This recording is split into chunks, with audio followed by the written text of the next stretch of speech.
Les patients pouvant bénéficier de cette technique sont ceux souffrant des hémorroïdes internes ou externes, et cela quelle que soit la manifestation.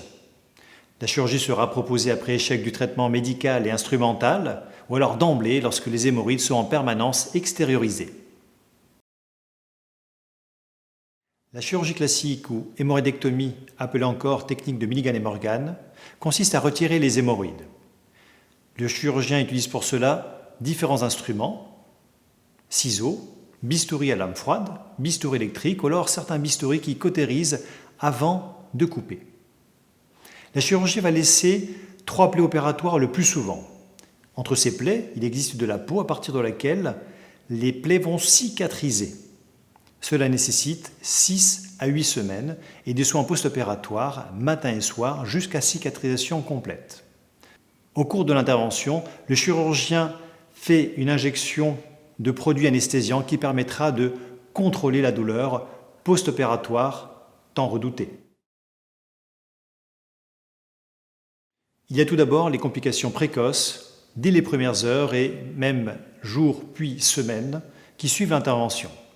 La plus connue est la douleur qui survient essentiellement lors de la première défécation et lors des soins post-opératoires.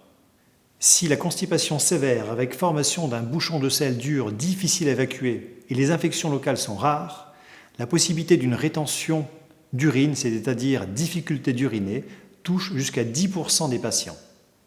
Le risque d'hémorragie, quelle que soit son importance, peut toucher jusqu'à 15% des patients, essentiellement les 15 à 20 premiers jours.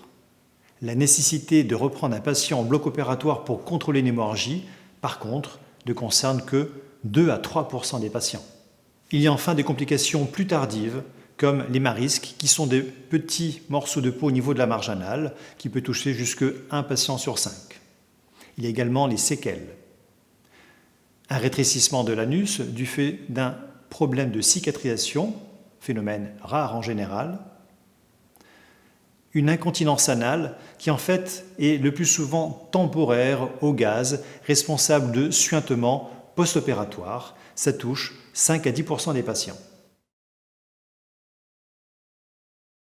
Les suites habituelles sont surtout marquées par des petits saignements et des douleurs lors de la selle et lors des soins, les 7 à 10 premiers jours.